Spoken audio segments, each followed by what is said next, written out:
ඉතින් අද මේ වීඩියෝෙන් කතා කරන්න යන්නේ ඔයාලා වීඩියෝ එකේ මුලින් දැක්ක විදිහේ වීඩියෝ ඉෆෙක්ට් එක හදාගන්නේ කොහොමද කියලා තමයි අද මේ වීඩියෝෙන් කතා කරන්න යන්නේ. ඔයාලා මේ වීඩියෝ ඉෆෙක්ට් එක මූවිස් වල ඒ වගේම මියුසික් වීඩියෝස් වල දැකලා ඇති. ඉතින් අද බලමු මේ වීඩියෝ ඉෆෙක්ට් එක Adobe Premiere Pro පාවිච්චි කරලා හදාගන්නේ කොහොමද කියලා. එහෙනම් ඉතින් වැඩි කතා නැතිවම අද වීඩියෝ එකට.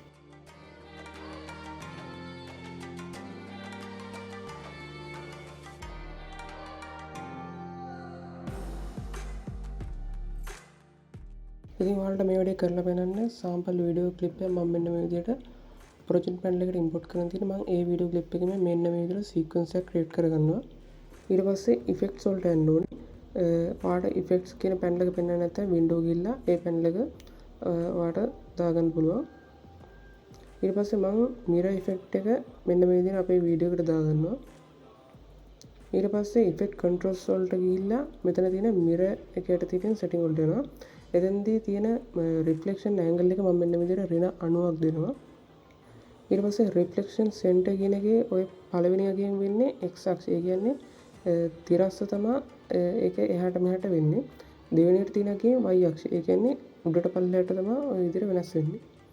මම ඔන්න ඔය විදිහට ටික උඩට ගන්නවා. ඉතින් ඔන්න ඔය විදිහට අපිට මෙන්න මේ අර මම කලින් පෙන්නපු වීඩියෝ එකේ තියෙන විදිහට මිරර් ඉෆෙක්ට් එක හදාගන්න පුළුවන්.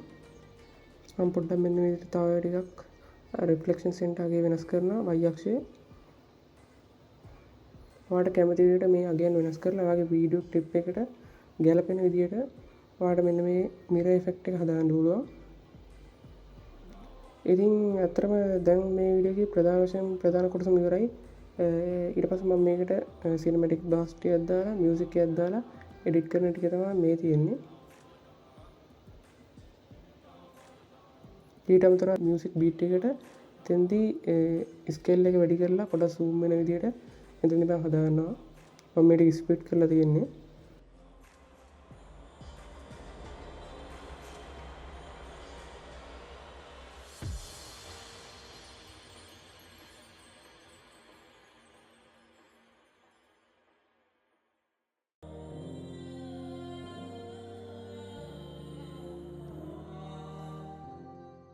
ඊට අමතරව මම කලර් ඇඩ්ජස්ට්මන්ට් ටිකකුත් කරගන්නවා. ඇඩ්ජස්ට්මන්ට් ලේයර් එකක් දාගෙන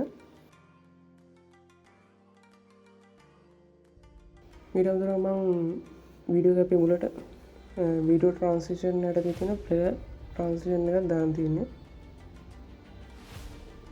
ඔන්න ඔය විදිහට තමයි අපිට ෆයිනල් අවුට්පුට් එක බලන්න පුළුවන් වෙන්නේ. ඉතින් මොකද හිතන්නේ වීඩියෝ එක ගැන? අනිවාර්යෙන් පහලින් කමෙන්ට් කරන්න. එහෙනම් ඉතින් තවත් මේ වගේ වීඩියෝ එකකින් හම්බෙමු.